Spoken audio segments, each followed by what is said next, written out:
we ran out of plates and we had to go ask him for more plates. So there's no way you're getting this from me for that amount. That is absolutely asinine. Like, you're going to have to, no. I'm going to need y'all to get it together. Just, the answer is no. Well, with that, I will say we're in. We're in? We are in. Oh, man. Welcome back. Oh, thank you for having me. Sorry. I got a missed call from the mother, so I needed to. I I need to Mom be like, hey, I'm recording. like, you know that trumps everything, man. Yeah. So shout out to Mom when she hears this. Yeah. How you been? How was the shoot? Which one? The giant selfie stick shoot. Oh, it was amazing, man. You see, I do watch the stories. I do keep. I know you're in there. I know you miss me when you're not here. Yeah, it's mutual. It's two-way street. It was amazing, man. I can't speak on it much yet, but it was a blast. Yeah, it was fun. We've got some more fun stuff coming out, but it was using the world's most expensive selfie stick. But it was a good time. It was an absolutely good time. It's gonna be nice. I wish. Did you like? You should have had an actual selfie stick that you kind of held up to it, so it looked like it was attached. Well, when you see the shot, okay, it does look like I have a selfie stick out there. Yeah, cool. So we actually used the A clamp on the shadow box, and I was hanging on to that, and so it looks like it's an actual selfie in the shot, which is ridiculous. Oh, man, I really can't wait for it all to come together. Like, I've been seeing little snippets and stuff put, and I'm like, ooh, this is kind of cool. Like, hey, look, Mom, I made it. It's definitely one of the big. If it's not it is in the top 3 of the biggest campaigns I've ever done so far. Hell yes. So, hell yes, pretty cool. But I don't know if I want to lead in right to your news. Can I give a shout out? Yeah, man. Shout out to Lee, because we had an episode a while back that would have been a nightmare to edit and put together. You're talking about the cloud episode with Tay and everybody. Yeah. Just because of like the setup we had to have with the mics and stuff. Yeah. And the work he did on the front end made it a lot easier for me to work on the back end, and we made it sound as good as possible. We're learning. Just trying to do my part. Yeah, no, we're good. I know he probably already got one, but he deserves like a really big steak. Oh, you definitely yeah. There's a few. There's been a lot. There's been a lot, and I'm just throwing my 2 cents in there. No, it's a hefty 2 cents. Yeah. Keep the change. And with that, welcome to This Week in Barbecue, the barbecue-focused podcast that introduces you to both the good, the bad, and everything between in the world of barbecue. I am your host, Rashid Phillips, and back, finally, and still bearded as ever, is the bearded wonder, Mr. Brian Hull. And the voice and face you have been seeing in his absence and in his stead, Mr. Lee Garman. Yeah, we're back. I have a confession to make. Okay, you're vegan. No. When you texted me last week, he's like, could you be here at a certain time? Yeah. I had just sat down to watch Oppenheimer like 20 minutes down the road. And I had told Lee, I had already refunded 4 different tickets to that. I remember you've been trying to see that movie. And so it was at that point that I couldn't even refund it anymore. Like, I would have just had to walk out. No, I didn't want you to refund it. And I know you got hit with the vid real hard. That's why you couldn't catch it the last time. So, and then, other stuff has come up. I've literally refunded 4 tickets to that movie. It's good, man. It's all good. I figured I'd at least be truthful about like why I wasn't on the show last week. Care. Like, Lee's just laughing. We had fun. I mean, why not? Yeah. Why not? Georgia's Mall of Georgia was like one of the only places showing it in that 70mm IMAX. That actually flew in a projectionist for that. So every showing was basically sold out for the longest time or full. So it was a cool experience. Okay. Well, now that I got that off my chest. You feel good? You feel good about it? No, I love it. Do you have a rousing good idea, bad idea? It's been a while. Little good idea. All right, run it. Do pop-ups. Okay. Bad idea. Do pop-ups. It's very true. Or do barbecue for pop-ups. Do barbecue for pop-ups. Do something that requires like 20 to 30 hours of prep before you even get there. Yeah, if you're doing other stuff for pop-ups, do other stuff. Don't do barbecue as pop-ups. Don't do it to yourself. I welcome anyone into that pop-up game. We were talking about it last episode, like, how many pop-ups I was doing. And when I did the math on it, I was just like, holy cow, anywhere between 150 to 200 pop-ups in the summer season. Yeah, like that was crazy. Yeah, you were doing way more, but like you had a really good team that you could separate out. Well, it built to that, but for the first 2 years of it, it was just me doing those. So I would do I had my church run on Tuesdays, right? Then this is way back. Then I would do church on Tuesdays. Thursdays I would do trivia at Eventide for night. Then Friday nights I would do Eventide again. Saturdays would do Pontoon. Sundays Jekyll. Rinse and repeat. Well, okay, I will say, if you're gonna do pop-ups, you're gonna do barbecue. Make sure that you you have a setup where you're hauling your smoker, so you could cook on site if you have something the next day, so you can actually do the next day. Where I can't haul my smoker, so I can't do back-to-back days. Yeah. Don't do sausage. Because it's so much prep and so much time, and you have to And it's the fastest eating thing on the menu. Yeah, that's true. It just goes like boom, gone. I mean, it will make you stand out, but again, for prep time and all that, it's going to eat up so much of your time that it's going to lower the amount of events you can do. Yeah. So there's just certain ways, and that's why my menu manifested and shifted over the years. Like by the time we met, I'd finally tuned every aspect of it, and I'm just rolling. Well, and depending on what kind of event you were doing too. Yeah. Because we met at, Slow Pour in Lawrenceville? Mm-hmm. Yeah. It was for their comic, well, not necessarily, it's comic-esque type. Yeah, it was like a comic video game thing, Yeah, me and Rick Venetulu. They were doing, they're doing comic swaps. Corey was over there, Josh was over there, and I love comics. I was there, and I was like, ooh, let me go get my stuff and straight out real quick. Picked up a nice batch for the set there. But we've got all types of news. Can we just lead in with yours? Sure. Can we just start off in there because you got leads. Why down on that? Sure. I mean, he's trying. He's bearing the lead. He's bearing the lead. I never like to No, it's all about you today. No, it shouldn't be. It should be. Okay, so it's funny. Like by the time you hear this, it'll be too late. This not Saturday. Really? Well, for the live show, not so much, but this Saturday, tomorrow. At Pontoon Brewing will be my last full barbecue menu pop-up of the year for Secret Pint. And the reason behind that is?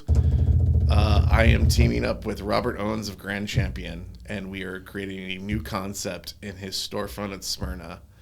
It is going to be called The Pint at Grand Champion. Hey, there it is, ladies and gentlemen. Insert sound effects somewhere. Yeah, I'm going to find some sound effects. And it starts September 16th. It's like, you know what it's like? It's like the 16th? Yeah. Oh, my God. Yeah.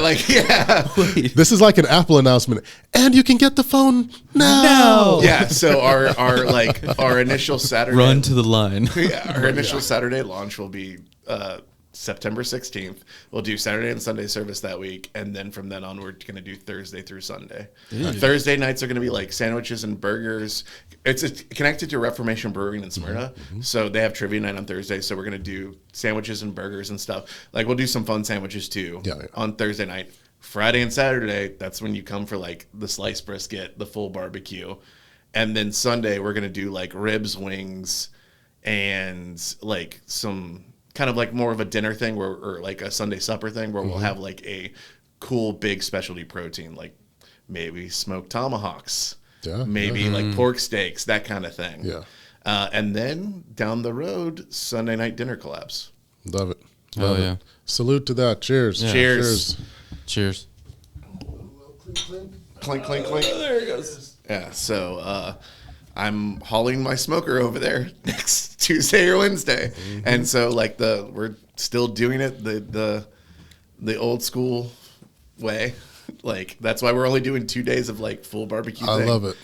Yeah, I love how you're going to start putting Georgia on the map for food, and it's not a knock to Fox and the boys, we love the brothers and everyone. Shout out Fox Brothers. We just saying you're adding to the collective. Right. We need more spots where it's like, oh, come here and here for a bar. Because no one at Blacks is ever going to tell you don't go to Snow's, and no one at Snow's is ever going to tell you don't go to Cadillac's. Like, no, we need more. Right. So I love that you're putting up a flag, and I'm a show out and support. Oh, you're one of the first collabs that's going to be coming through, right? Oh, I'm down. Oh, I told you. I already told you. The second it opens up slot. That jerk sausage coming through? Well, earlier this week, I happened to be at a farmer's market, and I happened to see a certain thing that, he would, for a decent price, that he might have to do.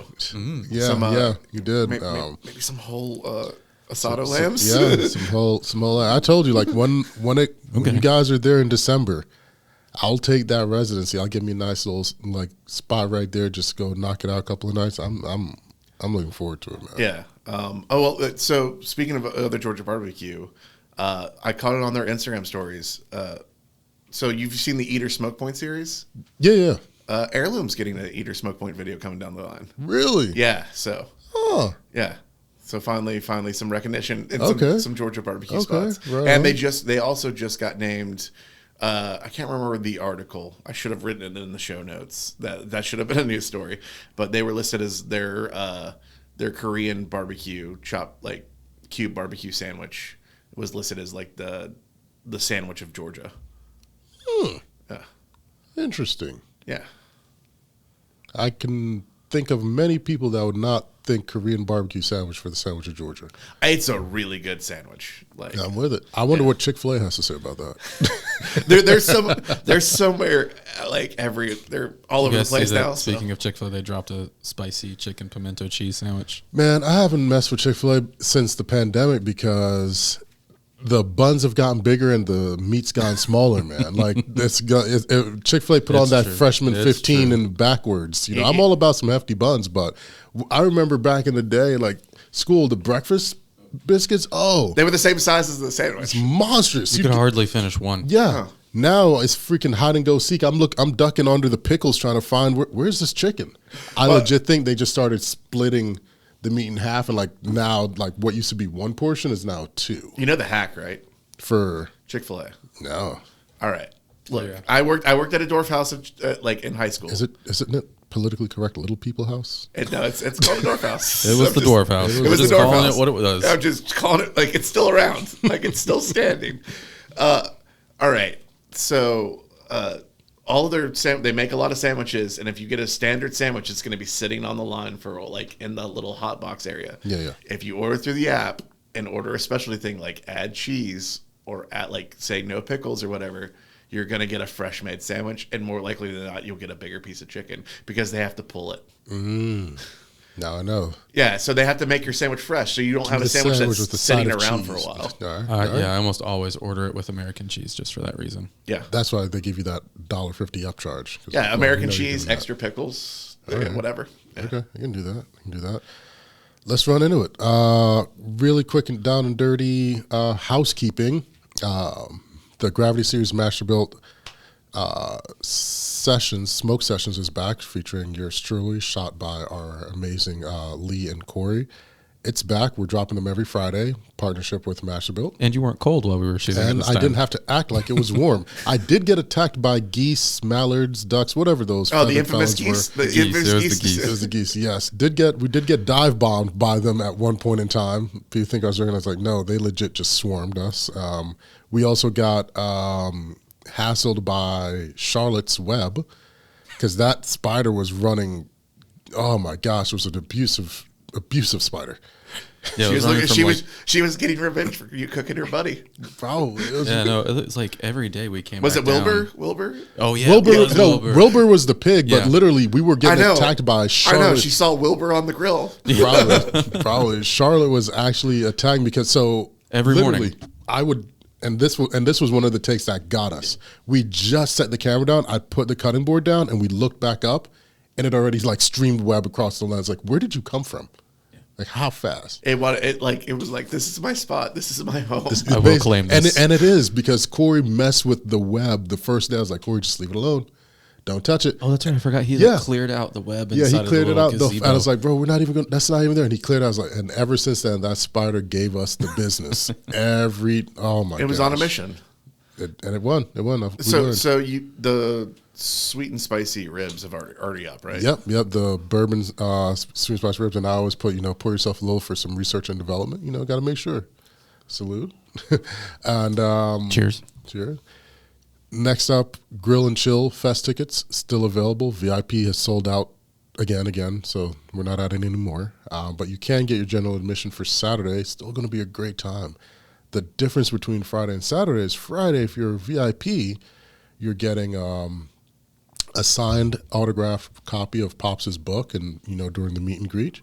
You're also getting to eat a menu that is in no way, shape, or form the same food that you're going to be getting on Saturday, along with some nice little additional surprises that you're going to want to get. But we do have the badges. They're made. They're here. And on the back, you can see our smiling faces. We've got Pops, myself, Erica, and Logan on here. So, by the way, I see what you did there. Only barbecue showdown runner-ups get invited. Yeah. Well, the runner-ups here. Pops, see, it's the runner-ups versus the winners. Okay. So it's pretty cool, and you've got your VIP badge, so they're color coordinated, so those who are out there helping can don't try and sneak in. You can't. You can't sneak in. You literally can't. Everything is fine, tuned to make sure we know who's there. So really happy about that. We have AC Barbecue. Shout out to Seth and Anthony. We talked about their barbecue company last episode. Their show, Kings of Barbecue, is getting a new time. Okay. So it used to be 9 p.m. on Saturdays. Now it's 1 p.m. Well, you know why they're doing that now, right? Why? College football season. Oh, yeah. So the big game is going to be on at night. Yeah. So, yeah. You got to.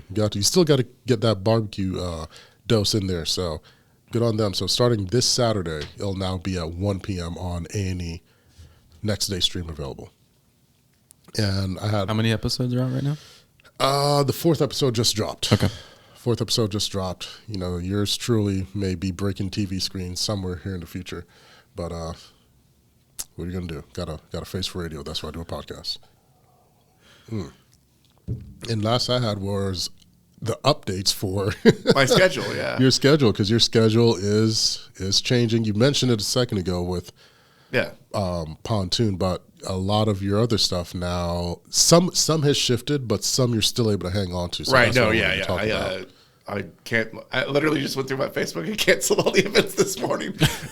So yeah, I'm still doing September 30th at Round Trip for their Oktoberfest. I've done their Oktoberfest every year, so I'll have a kind of a streamlined German focused menu with brats, knockwursts. Nice. I think I'm going to try to do some. Maybe some specialty like German-style pork sandwiches, that kind of thing. Is Tom making his mustard? Possibly. I got to convince him. Like, it depends on if a Georgia game's that day. Fair point. Yeah, fair point. Tom retired from the pop-up I know he did, but are we ever really retired? Oh, yeah. He's 100% retired. Yeah. He had an injury on the way out. I remember. Yeah. And then... he's going to come back in 2 years like Mike. He's just going to have the itch. He'll be doing his own pop-up with the pastrami. Yeah, I'm with it. He makes a killer pastrami. Yeah. Pastrami and bread pudding and homemade bread. That's all you need. It's done. And then October 28th, I'm still doing a collab pop-up with my buddy Barangay. Mm-hmm. We're going to be at Pontoon doing like a brunch-focused menu. Don't call it a comeback. Yeah. It'll be round 3 of the collabs that I've done with Gabriel. Love it. Yeah, man. So that was the housekeeping. Let's dive bomb into some news. I'll hit 2, you hit 2, and we'll blast through and get to some fun stuff. There is a new Master of Q from Barbecue Brawl. Chef and Pitmaster Dominic Leach is now the new champion of Barbecue Brawl. The most recent season of the television show starring Bobby Flay and his cohorts has come to an end. She's a champ. So many congratulations to her. Having been on a show, I know how taxing it can be, how much work goes into it. So all the kudos to her. Job well done. Right on. Wishing you nothing but the utmost best. Have not yet had the opportunity to roll smoke with, but somewhere down the line, I'm sure the paths will cross. And where they filmed that, it looks even hotter than where you filmed. No. No? No? Okay. No. I know the guys over there. Stagnant barn is rough. Oh, okay. Oh. Yeah, there's no airflow in that thing. Oh, never mind. Just dead air. So yeah, you would have been jonesing for the season 2 February dates. God, I'd have been out there in a wife beater or baby wear, like, let's go. I need this in the rain. I'm ready. Next up, we've got a barbecue. So people say there's not money in barbecue. There's money in barbecue if you know how to get down with it. McRae's Backyard Barbecue. He's continuing the family generation. It's been in there for years and years. They're now pulling in $1.5 million in barbecue, doing barbecue, and now he's wanting to take the family business nationwide. So, what do you think? Would you expand, or would you just keep that one cash cow going? Because I know Pint. Run it back for me. Pint. Pint at Grand Champion. The Pint at Grand. I can't wait to see the hat, because I'm a cop a hat. I'm gonna go. That's a hat right there. Like, put a little V and then boom. Oh, I can't wait. It's like just do Pint in like bold print. Well, yeah, the is going to be maybe right above the pint. Yeah, like small big pint. There it is, small the big pint. Hey, there it is. Big pint. There it is. We're getting there. Yeah. I'm so excited for you. But once that goes, would you take it? Would you duplicate it? Or would you just keep that one bad boy running, man? So it depends on how you want to take it nationwide. Like there are certain things that I like. Knowing what I've seen and how they run it. The Terry Blacks, that they're on their 3rd location, and we've talked about this. They're using, like, when they had 2 locations, they were using 19 to 22% of all the prime briskets in the U.S. and Canada every week. Yeah, like that's like 30,000 to 40,000 pounds. Yeah, or that may have been what they were using a month. That sounds like for I a think week. month. Yeah, month. But yeah, I don't know if you expand too much. And the quality, like, you have to be super vigilant about your quality. Now, if you want to expand and have a footprint in rubs and sauces and, like, doing, like, the Gold Belly where you could ship nationwide out of the same storefront so you can monitor quality, I'm all for that. Yeah. Yeah. It's just, you have to throw so much labor and so much oversight to do multiple locations. No, I get it. I was hanging with Pops in L.A. when we were doing the Oxtail night and running through, seeing the backgrounds. He's got 3 shifts running. There's a team. That smoker is always running. And how many locations does he have now? 2, one in Santa Monica and one the Hollywood location. Yeah. And they're always going to team. There's always a team knocking stuff out, but they are very, very attentive to the detail of it. You know, shout out to Gary and the whole crew over there, you know, keeping a watchful, mindful eye on all the product going out so it's consistent across the board. But it is a lot. We even talked about it that, you know, for that opportunity coming, I was like, man, a part of me would immediately jump on something like that just to start doing a 1 a day. Yeah. But I can't do a full, 5 days right now, not with the schedule. I mean, honestly, with your schedule, I don't even know how you would do 1 a day. I would make it work. I would do if I was able to do 5 a week. I can make it do for 1 a day. Because now I have enough control over my travel. Yeah. Okay. And where I can say yes to and what I say no to, that I would make it. You would make it possible. I would make it possible. Because it's funny because doing the commercial, the gig that I just finished, made me miss doing that thing so much more. Yeah. Like so much more. Like I'm jonesing for Grill and Chill, honestly, because I haven't gotten to like scratch that itch in so long. Like when they come over and we do stuff and leaves me $100,000, but he can only eat but so much. Right. If it's up to me, I'm making like 17 dishes. Like for me, I would say, how often does stuff just get put in? Like, who wants to take some home? Yeah, I can't cook for one, so I cook for many, and I just always want to try everything. Cooking for 3 people doesn't look good on camera. Let's just be honest. It doesn't. So you want to cook for like a bunch. So I'm just doing all of these things, and like I'm using Grill and Chill to like scratch my fire itch. Right. But I'm also being careful and mindful because there's a burn ban currently. I'm hoping it gets lifted by the time we get there. There's a burn ban, and is it just for that part of Texas or all of Texas? Across the majority of Texas right now because of the heat. Yeah. Okay. And this will roll into one of the sources, and then you can hit yours. Okay. The Louisiana governor was actually pleading with the residents to not grill and barbecue on Labor Day because of their extensive burn ban that they have going on. Jeez. So that's why I say when people, when you're doing open fire, when you're doing barbecue, certain things, if you're in a field, if you're not on flat concrete or just ground, like bare ground, you got to have something under your door of your fire because it literally just takes an ember. An ember on a windy day, that's it. That fire is going to move faster than you can get a bucket. Yeah. So have something for all the flames to drop into, but be mindful. Do an open fire, soak your ground for a while, soak the perimeter, designate your cook area, keep your fire extinguisher close, have an active water line. Because we're going to be out in Corsicana where, like all places, the fire department is voluntary, but they don't have a whole fleet. It's not like if something pops off, here where, gosh, I forgot how many fire stations were in the crosshairs between. So I don't know. I think there's 3 or 4 within like 3 miles, 4 miles. Yeah, there's one back there. So we're close. We're close. But yeah, man, I digress. Let's run through your news. All right, so we'll bundle 3 because they kind of go all in one go. Texas Monthly Fest is back. It's November 4th and 5th. VIP, I think, is sold out for the 5th already. They really only have general admission tickets left for the 5th. I think the Barbecue World Fair is already sold out too on Saturday. That's Saturday. So they do the Barbecue World Fair that has, I want to say 5 or 6 places that are doing queue that weren't on the top 50 yet. And then the big day with like the top 50 is on Sunday. So you can still get tickets for that. Okay. Yeah. Then there's 2 events happening in the Austin area on September 30th. First of all, we've talked about Smoke Game Strong, the Smoke Fire Gathering. Yep. And then Flintfield, Texas is doing a throw and smoke, the final inning, like a baseball and barbecue thing. Yeah. All right. Okay, I like that. So yeah, they're 2 different events if you're in the Austin area that you guys can go to. And we have links to the tickets for both of them. Right on. Speaking of tickets real quick, how often do you guys think that it is that VIP sells out for general admission? Like, it just seems like anytime either of you were talking about it, like VIP basically always sells out.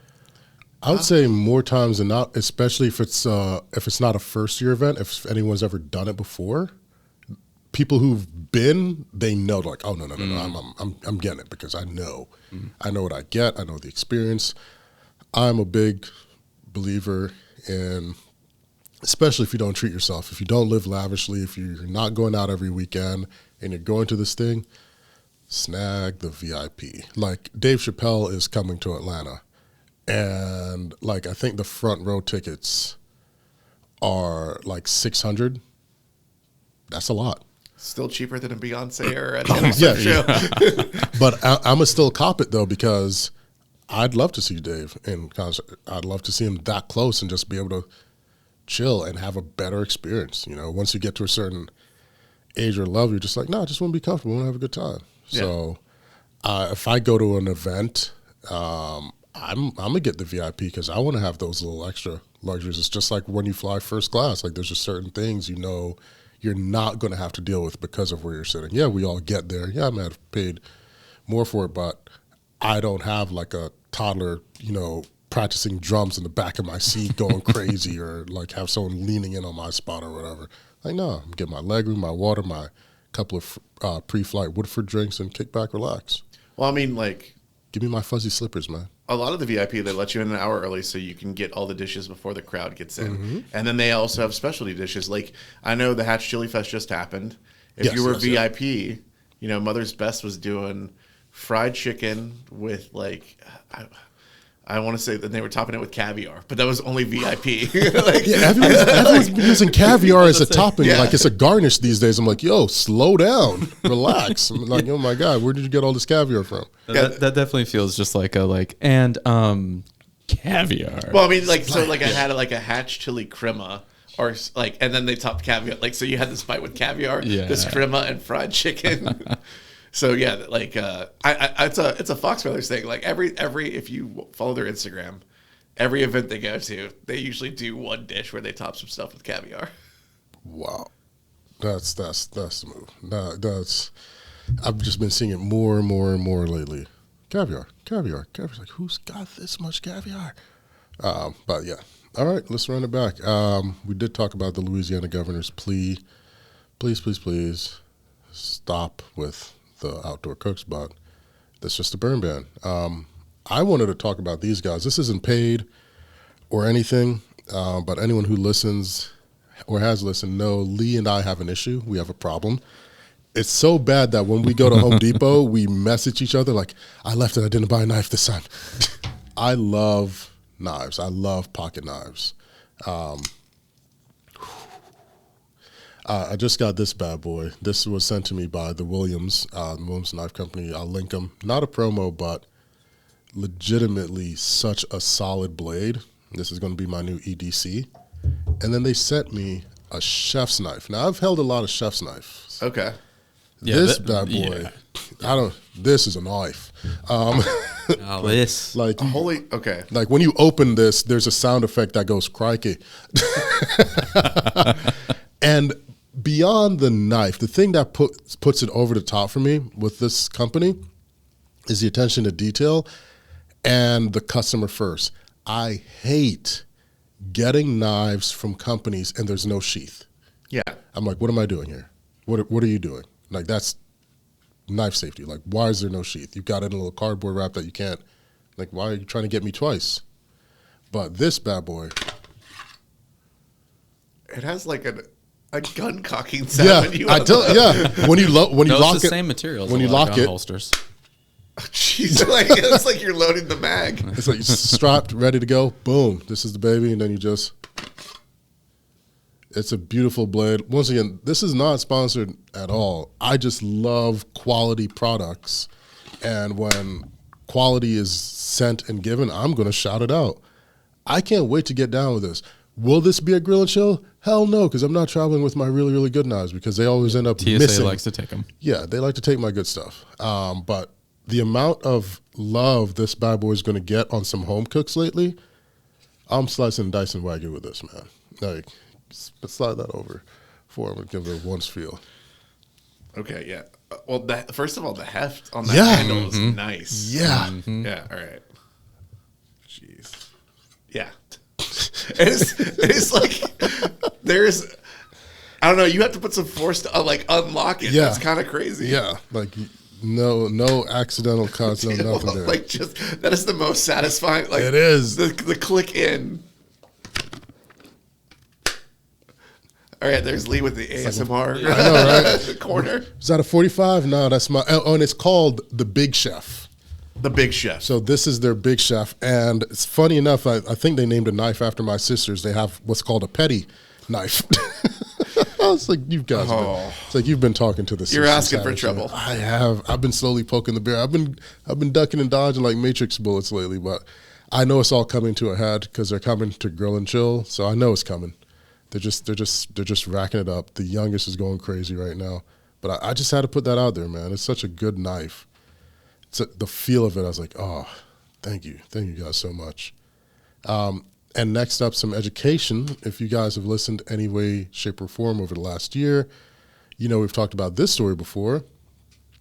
Brian Furman is going back to Harvard, not to learn, but to teach the art and craft of smoke. Their Sci Cook Harvard, you can go at them at Sci Cook Harvard. The Science and Cooking Harvard lecture series is back, and B will be back again.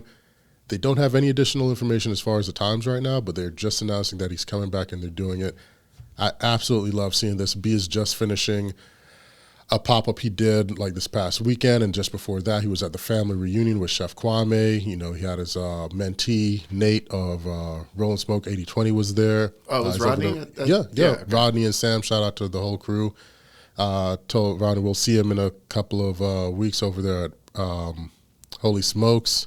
Another touch point, if you guys have not gotten your tickets yet, I think there's still general admission. VIP's long gone. Actually, speaking of Holy Smokes and earlier to Volume Brisket, do you guys remember, because we were all there, Yeah. I don't know who got the numbers, but when the Buc-ee's dude came by, do you guys remember how much brisket he was talking about? I don't remember the number. I just know it was like wild how much brisket he said they moved. Yeah, like a Buc-ee's, like they have to go through so much. Like, Yeah. it's gotta be. Do you remember? Because like at some point he said the number. Yeah, and it was one of those numbers that I couldn't calculate. I was like, wait, what? Yeah. How? I also just remember being like, who's this guy walking around in like Buc-ee's gear? Like, what is this? And then it's, oh no. And there's a he buys Buc-ee's everything. tattoo that is going crazy. Like people are getting this like fighting Buc-ee's tattoo. Are you serious? Yeah, Buc-ee's is a cult following, man. But no, yeah, it's Holy Smokes. Get the tickets. Yeah. It's worth it. Hogs, good times, air filled with smoke. You got Chris Lilly. You're gonna have Anthony of Swig and Swine. You got the Rodney Scott. The Fox brothers are coming back. I believe Truth is back as well. Shout out to Leroy and Lewis. Yeah, Hoodoo Leroy and Lewis are there Brown. this year. Hoodoo. I mean, dude, like they Hodges, my man, 100 grand. Can't wait to see you again. we could run down the list. It's like they invited even more people 17th, this year. yeah, 17th Street, Amy Mills and her crew's coming out. Yeah, Is same that one. venue space gonna hold? Well, that many more people? Remember, we only hung out on one side. Oh, you're right. Yeah. There's a Right. lot Yeah, more yeah, on yeah. the other, but even that other side was still fairly packed out. Yeah. Yeah. But it's going to be a good time. I was talking to Ronnie, but I was like, man, as excited as I am for that, it's the drink with Rod and the fam afterwards that is always great. That's always the fun part. And then we have a tradition, like we get together at night, we drink, and then the next day we always do brunch at the restaurant, and then we hit the road. I know I'll have to make some specialty sausage packs to set aside for Mrs. Scott. Oh, man, don't. I keep telling y'all, like, I'm not messing with these ladies in these positions, man. Y'all, because when he brought that pack home, when Ronnie brought the pack home, and she's like, "That's mine, right?" And he's like, "I mean, yes, it is. Like, then why are you opening it?" Wait, I was like, Ronnie, don't throw my name in there. I'm not getting hands for you. So Brian, are you going to be there? I'm gonna do my best. Okay. Like, All right. that was one of the dates that I talked to Robert. He's like, "Hey, by the way, when we do this, there's a certain weekend in November that we're gonna set up the team for success, but I probably won't be there to cook." Yeah. So, Let's, but I mean, he's got some other events too. It's like there are certain events that we don't want to take off our schedule that we just need to work around. So, but better planning for next year. exactly. Good deal. What do you got on yours? Okay, so good news and some bad news. You know? Okay. So, Jeans Meats, A.V. Cottrell, his it's kind of Cajun kind of barbecue. He calls it like Florida Bama Shore kind of thing. So he does barbecue and then also like a lot of like fresh seafood dishes. So like he did a smoked fish dip the last pop-up I went to, and like some cold marinated crab claws, lots of stuff. He's got a restaurant space now. He had been popping up at like Kimball House. I want to get there. Kimball House, Pollo Supremo, a couple other places. He just did a collab pop-up with Soso Fed down in right outside of on Memorial, right outside of East Atlanta Village.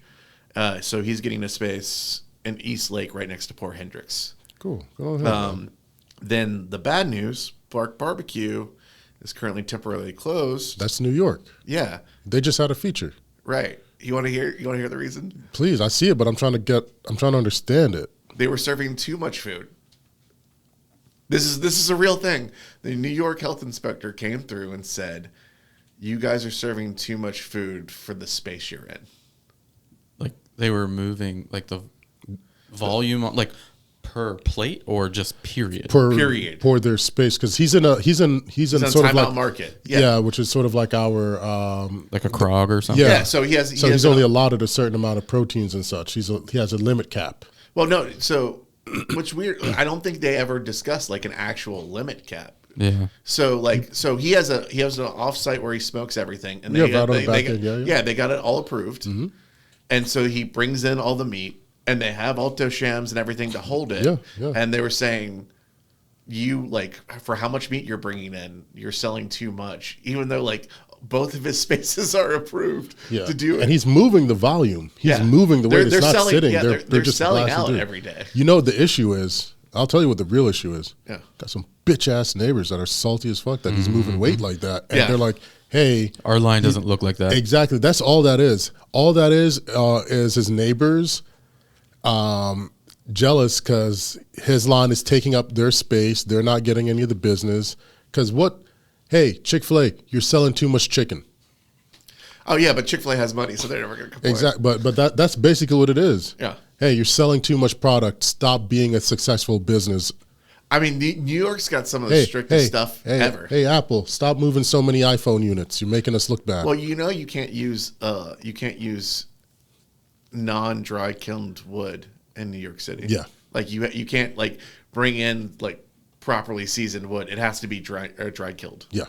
Yeah. Which you do what you can. Yeah. But no, they just had their feature, and I hate to see that. Like, that's some bull. That's stupid. Yeah, they're working on to get it back open as soon as possible. But they had to be shut down over Labor Day weekend. It was going to be a huge weekend for them. And imagine the loss of profits that they did with that. Oh, and then also all the meat that they probably had ready to go. Yeah. Damn. And this is someone who started in 2019, fairly new to the game, but killing it and crushing it. And they do like a Dominican Texas barbecue is what their sign and everything says. Oh, nice. Yeah, they do those nice giant flavors. chicharrones, like the smoked chicharrones. Oh, come on. With the full pork belly. I did some for this past weekend.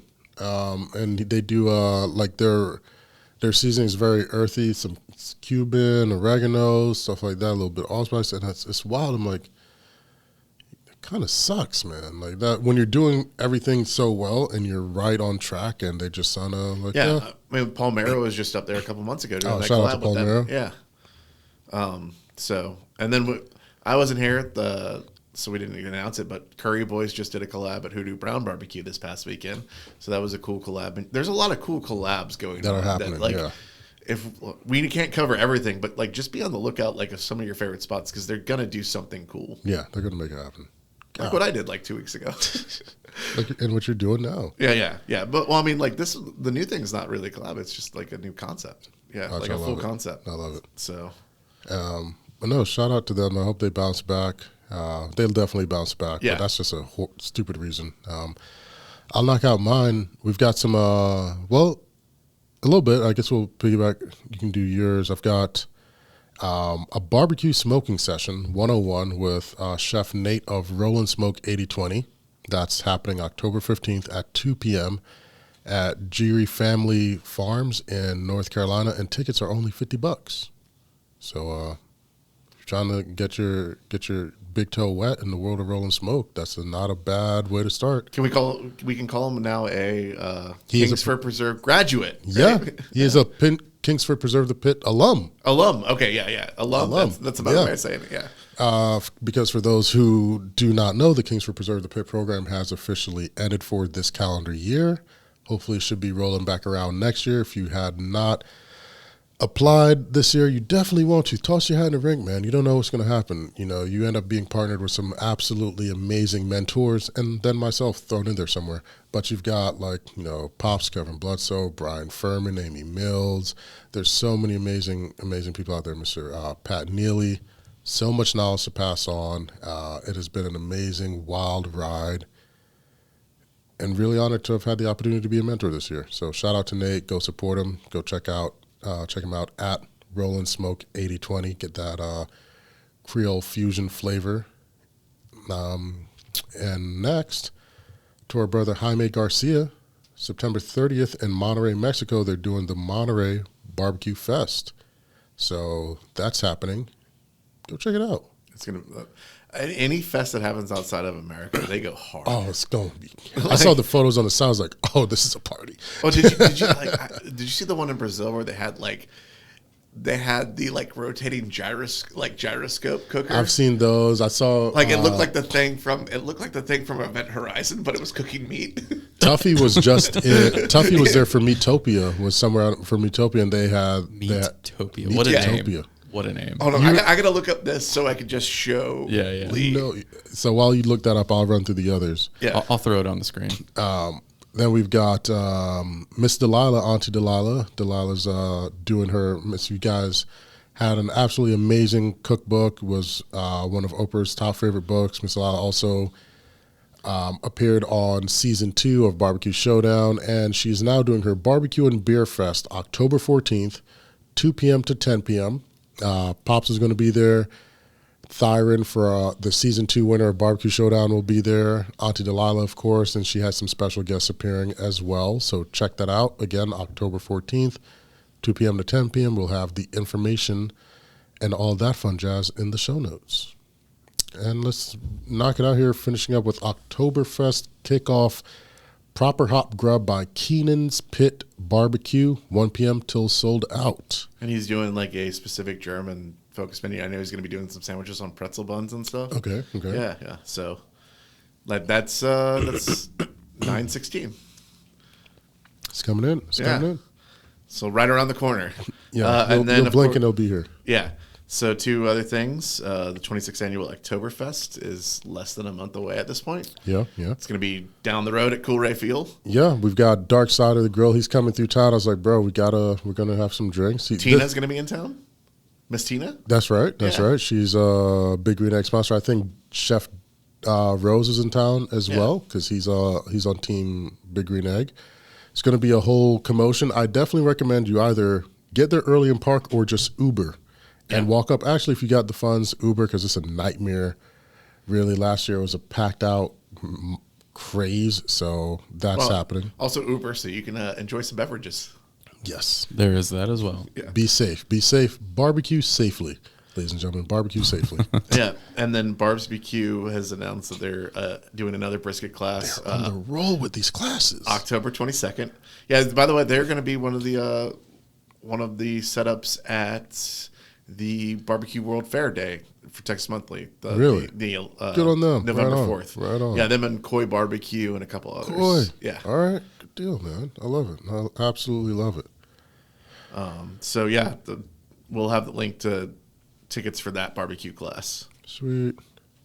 Want to hit a question or two? All right. So this is a pretty good question. Since I took screenshots, I got to go back and look at the actual questions on my Instagram. Oh, okay. As you know, we're professionals and have everything absolutely ready where you can read it all. Oh, yeah. Completely dialed in. Okay. So, D-Real Chef Chambers asks, how do you feel about combination heat sources and cooking barbecue? So, I'm going to assume it'd be like, say you smoke something to a certain temp and then finish it over live coals. So That's kind of like that. Which I just did this, actually. The pop-up I was talking about a couple weeks ago when I teamed up with Mighty Hans, and we did a Taiwanese American barbecue menu. Saturday night, we did a pork steak, which I smoked and kind of basted with like a soy, ginger, garlic, green onion mop. And then we finished on the grill at Lefty Lee's and glazed it with a Taiwanese, I'm going to pronounce it wrong, sasa barbecue sauce, which is like this red fermented barbecue sauce. It's a little sweet, little funky. So like smoking something and then grilling it afterwards. So how do you feel about that process since you, like you said, you just accomplished that yourself? I mean, it depends on the protein. Like if you want to do, so a great thing, I think we've both done this. So reverse sear steaks are great. Oh, yeah. Doing a reverse sear, like taking, say, a whole New York strip loin or a whole ribeye, if you can get them, smoking it till rare, chilling it down, and then finishing it on the grill, so you get that smoky flavor. Dessert, yeah. I know there was one barbecue joint that used to do it with whole dry aged ribeye. They would have special, and they would take a dry aged whole ribeye, smoke it, and then like kind of just sear it to finish right before service. I mean, like what have you done like that? recently?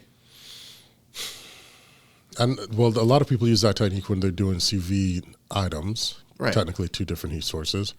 As of late, I did some tenderloin like that over the weekend. I actually did some pork belly. Yeah. Like that over the weekend too. I smoked it over on Phoebe, then finished half of it on the Santa Maria and the other half cut up into a cast iron and let that fat render down and make some nice crackling and such. So I'm a fan of the technique. I think there are certain elements, like what you mentioned it in passing because you know how, and we've done it a million times, but a lot of people forget this crucial step when doing reverse sear. This would be a great breakout. When you're done, when you do the smoke, before you do the sear, there's a rest. It's not one and bam. No, there's a pause in the middle so you can do it properly. I think that step is carryover. Yeah, certain people completely forget that. I'm like, that carryover heat is going to be raging, and you're just going to expedite it even more. So that is the stuff that I find a lot of people miss. They're just like, oh, smoke around, I'm done. Sear's like, no, let it come back down. Just let it drop. And this is one of the tips that I tell people. So my here it is, and this one's in the book. When I'm doing reverse sear on a thick cut of steak, after I've let it do the smoke, before I do the sear, I let it rest, but I let it rest on my veggies. I rest it on my veggies so my veggies can get basted in that juice, and then I'll just put my veggies on the heat so that I don't have to add any salts or anything. They're just using that natural flavor. It's fully rested, then I sear off my steak, and everything's done and hot at the same time. Little fun tip there. Oh, I know you've done this, but another technique, we were talking about doing it over like a griller to finish, but you could also smoke, then do the caveman finish. Oh, yeah. Yeah, do it directly on the coals. Right on coals. Hot coals don't leave ash. Yeah, pork tenderloin's a great way to do that. It is. You just blast through it, so don't be afraid of it. Don't be afraid of fire. Just be mindful, have your stuff, protect yourself. But no, that's a good one. This one. This is from our buddy Bruised Brews. Try saying that 5 times fast. How do you smoke the grain for the beer that I did? So my answer to that is slowly and methodically because you can overly smoke it very easily. You can end up toasting the grain and barley, which you don't want. It's a slow, methodic process. You can't rush it. You have to have very good temperature controls, management skills, and making sure you're running a very, very clean smoke. Because if you have that acrid smoke, you might as well toss the whole thing and starting over. It's not like meat where if you get hit with a puff of bad smoke, you can pull the meat out, wipe off all the soot, then continue. Can't do that with barley. You don't know where it went, and you're literally better off tossing the batch and starting over than risking it and spoiling the entire brew. So when we do it, it is literally it's a day to 2 day process, and I don't rush it, and I'm turning those grains over nonstop. What are you putting them? Like, what's the vessel that they're going into the smoker on? I've rigged my own little. I think this is a little proprietary-ish. Now, I've rigged my own little cheesecloth bags and such to where I can now move it easily. Like ideally in my head, I eventually have something I want to make, like what they roast poblanos in. But have it sealed firmly and just keep it going. Not at that high heat, but in an internal rotisserie, just keep it moving. But you couldn't do it in the pans because as you scoop, they fly off, they fall, they make a mess, and then the top layer gets it, but the bottom doesn't. So I had to did some sewing, some needle and threading, and I got a nice little setup now. What do you got? Yeah, that's something I haven't even done yet. Like there's so much that goes into it that I know a lot of brewers just buy it. They can buy it pre-smoked. Yeah, they have places that put it in huge silos and just pump it full of smoke and they just let it cap it and sit. If you're going to put your name on it, you're not taking the easy way out. Never. If people knew, like, when you see my name on it, when you see Phillips on there, know that my hands are on it, that I put everything in there, that I know it front to back. Yeah. I have to, because I'm not. Nah, I see some stuff slip out. I'm like, bro, I know you didn't have anything to do with this. But what are you going to do? All right, this is actually a really good question. All right. T_Risky asks, proper way to restart, I think, grill coals burning without having to relight and fix during the cook. Proper way to restart coals burning without relight and fix whole, like say like your coals are going down, you don't have you have a little bit of coals left, but you don't have like a raging fire, say like in an offset or in a Weber kettle. The easiest way and the cheapest way is get you like a pretty sturdy piece of cardboard and fan that sucker. Yeah, you need more air, you need more oxygen flow. Yeah. And I've talked about this before, and this trick is also in the book, but the first thing when I'm doing cooks for all my rigs, like accessory-wise or the modification that I do, and I do this on my custom rigs, I do it on store-bought rigs, it's on my Weber, all of it. Go to Home Depot. The aisle changes, but go to where they have their expanded sheet metal. Go get you a 2x2 sheet of expanded sheet metal. Go home, get your kettle grill, your grate, Sharpie around where you're supposed to put your coals. Make an outline of it. Put some safety gloves on and get you some wire cutters and clip and make that shape out of that expanded sheet metal and put it on top of where you put your coals, and you're going to hold so many more smaller coals that you're going to retain that heat and that ash gets to fall. Because even on the big ones, like you'll lose really good coals because the gaps are too big, but you get that expanded sheet metal and you just give it a little shake, let that ash fall and expose the heat. Ash dampens and blocks your heat. That's why in our rigs you'll see, like I see some cats in their fire pits, they build their fires flat. Right. I'm like, bro, what are you doing? Like, how do you deal with your ash management? Are you raking everything out with it and then you're tossing it back? Like, that's a pain. I have my firebox built up with multiple stages where I have large coals on top, then the small coals will fall in the middle. I can pull that grate out and dump those small coals back on top of my larger coals, and my ash is all at the bottom, and I can collect and move that stuff out. That's why little homekeeping, clean out your rigs before every cook. You know, don't start a new cook in a new fire with a bunch of ash in your firebox. You're just working against yourself. You're blocking airflow. Nothing stops airflow like some compounded ash. I mean, I had to do the expanded sheet metal trick for like that first smoker I bought. Yeah. Because they had that elevated grate with the large gaps, and it took me forever to figure out. Gaps, like, geez. It was built as, I got them to build a straight offset, and they built reverse flows. So they were used to like just loading that box up and running it like crazy, and like, it's like no, that's not how I want to cook. Yeah. And it took me forever because it used to have to go out every 10 to 15 minutes and readjust it and get it going. And cooks took forever because the temperature was always dropping. I remember having like some 24, 30-hour cooks because I couldn't keep a steady temp, couldn't keep the coal bed. Like, I love Phoebe. I designed her to have an inverted firebox so all my heat flows up and all my ashes would just naturally fall in the concave and just easy scoop.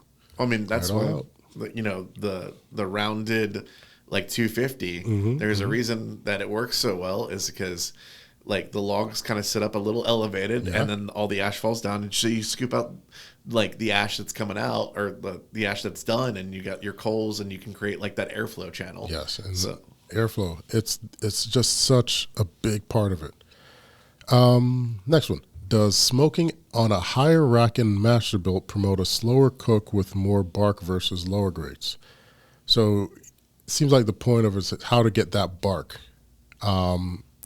Even temperature. So high or low is not as huge of a factor as making sure you get the temperature even. What you should be considering, you're on the master build and the fan is just going to help promote that fire. Now, what I do, I've mentioned this before, I use wood in my master build. Like, I start with a small bed of briquettes. I found lump is a little tricky because it's too many air pockets to get it that even catch. Start with like a 4-inch bed of briquettes. I drop a vertical split. Then beside that vertical split, I put a bunch of charcoal, and I let it burn that way. So my coals and my wood are burning at the same temperature, and I know that I'm getting that even flow. Now, if you're looking for the bark, if you're running low, if you don't seem like it's forming, make sure you have enough black pepper and enough seasoning on there for the bark to form. Like, it's just not going to do it on its own magically, no matter if you're on the top or lower grade. But if you're feeling like you're stalling out, you can bring it a little closer to the base grates. I would just recommend not putting it flat on those grates, maybe putting it on a cooling rack on top of your grates, then put your meat on top of there. Just add a little bit more separation from the heat and running it that way. One thing I was going to ask, and because it's a smaller cooker, master built, do you run a water pan at all in there? Yeah, sometimes I do. But do you do it in the early stages of the cook? I run it right when I believe the bark is starting to turn on me. That's when I'll put it in there. Right. Yeah. So if you have too much moisture in a cooking chamber, it's also going to impede the development of bark. I know everybody says have a water pan. But if you do a water pan too early or you start spritzing too early, you're going to ruin like any bark development that you have. Yeah, you've got to put it in there and not touch it for a little while. Like, it's going to take some time. Like, it's just not formed because, one, you keep opening it. Two, you keep spritzing it. And there's a difference between having a water pan in a Masterbuilt 1050 and having a water pan in a 1,000-gallon smoker. Two completely different effects are going to happen because there's so much travel room and space for that thing, for that air to double around. And you're just like, no, I got it right here. Like, no, sir, you're just boiling water. You've turned it into a steamer. It's a crock pot at this point. That's what you've done. Master pot. Yeah, it's a master pot. So, actually, speaking of Masterbuilt and some of those things, because we got to, on that particular shoot, try out a bunch of accessories. What's your favorite newer accessory that we got to try during all that? I'm not gonna lie to you, man. I love the plancha. I love the flat top. Like, I'd get down with the piece, but I love the plancha, and I just fell more and more in love with it. That breakfast was really good. It's not bad, man. Everything's better with bacon than when you cook it outside. And if you guys don't know what we're talking about, if you go and you watch the Smoke Session series, you can go to youtube.com/Masterbuilt. And the first video we put out was a outdoor summer breakfast, all done on their flat top griddle insert. Then we did like a seared tuna, then we just dropped some ribs. But I love the flat top because the accessories that you connect to it takes like 30 seconds to set it all up, and then you're just ripping. You can get that hibachi feel at home. Yeah, most of them you just literally drop in and pull out. Yeah. There's not like hardware involved or anything. No screws, no nothing. It was fun, man. I'm just thinking about, you could do like a whole spatchcock chicken, smoke it to a certain point, and throw that planche on, and almost do like a brick chicken. Yeah, right on top. Like, throw the skin side down and get the super crispy skin. Gets ripping. I made all types of things this summer during our tour with it. I was making birria tacos. I did breakfasts on there. We did like a Father's Day steak and eggs on there. Did smash burgers. A lot of meals. It's extremely versatile. So we have a burger one on there. I think I just made a we did a smash burger on top of the so there's a lot you can do with it. We got time for one more. All right. So what smoker or brand do you recommend for a beginner? It depends on what you want to do. And it depends on your budget and what your space. Right. Now I'm just responding with what's your budget and space. Right. So this is Hunam's. It depends on do you want to do like real offset cooking. Mm-hmm. Honestly, I think those the Academy ones for like $500. Not a bad intro. Yeah. And also it's actually at least 1/4-inch steel. It's one of the only ones that actually is thick enough that you could do it. It's not black Coke cans that are right. You're not going to hear it popping and changing form. I would have to see if they up the prices though because of inflation and stuff. But like back in the day, it used to be $450, $500, and if you and it's big enough that you could throw some decent sized splits in there. Mm-hmm. So if you want to go down that road and learn that process, that's a good one. The other good one is the Masterbuilt, because of the versatility of it. No, it is really versatile. Like the 1050, the 800, and everyone's like, well, what's the difference between a Masterbuilt and a pellet smoker? I can't run wood and charcoal and lump in a pellet smoker. Also, I can run all of those independently or all of those at the same time in the master bill, and the master bill gets hotter. And once again, it's not knocking. We're going to have some pellet content coming out because I'm trying to learn and understand what it is. We've got a partner that wants to, sort of do like, hey, I'm discovering what this thing is. Like, let's go through it. But I like the master because if you're always used to charcoal, cool, you don't have to stop. You can use it. If you're used to cooking on wood, cool, you can do it on there too. Like you don't have to stop anything. It works. And I like the accessories. I like the rotisserie. It's kind of nice. I would love to see a side by side of the sear settings on a pellet. You know how they say they have the sear on a pellet? I saw someone post saying like, "Oh, it's got." And who says you can't sear on a master bill or get grill marks? And it was the weakest grill marks I've ever seen. Oh, not on a trigger. Yeah, don't. Yeah, and it was it was say you can't sear on a trigger, and it was the weakest. It's like they took a Sharpie and like, yeah, we got you. Well, then on the master bill too, they do have a sear side. Yeah, we have a sear side and a smoke side. And even if it's not, and they're like, oh, it's only because your partner's like, no, I was using it beforehand. So, yeah, it's just good. It's a great backyard unit. Easy maintenance, very reliable. But I do think if you are looking, saying, no, we don't want that, we want to cook like how, you and Brian cook, I still say get that Academy unit because you're going to blow out that firebox on your first cook because you're going to crank it too much and the paint's going to bubble and it's going to start to separate and you're just going to have to go through that to learn fire management, that you don't need a raging fire, and that happens. How many times can you smell when someone has their fire too hot? And they're like, you can smell like the paint is holding on for dear life. Like, please stop. Please, like don't burn that out and get that black pillowing smoke. You're like, no, you got too much in there. I'm only rated for so many degrees. Yeah, and then you're trying to shovel out where do you put your coals and all this. Like you just ease into it. Just slowly build it. Use those smaller splits. You don't need these giant monsters. You don't have a Pearl or a Bertha that you're trying to crank up. No, keep it low. Be patient. Like stop trying to rush to the cook. Well, yeah, it's low. It is literally low and slow. Low and slow. It's literally there. Well, no, I was going to say is the good thing about the Academy is you will know if you get what I call the itch. So you will know if this is for you or if it's not for you.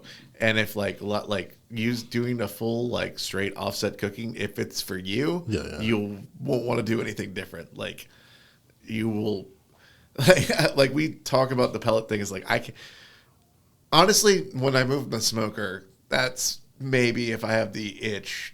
I don't really want to cook at home after I'm cooking like all week. Probably, yeah. But yeah, maybe that's when I get a master built or a pellet for something at home where I don't want to be constantly like loading a fire. Mm-hmm. But I honestly, I can't think of doing it any other way. Like it's in my brain. It's like ingrained in my brain that there's no other way to do it. Yeah. There's something about it, man. When you're tending that fire and you're building it up, when you've got your coal beds perfect and you're just chucking a split on and repositioning a little and you just see it ignite and like you hear the pull, like when you can hear the draft, you're like, oh yeah.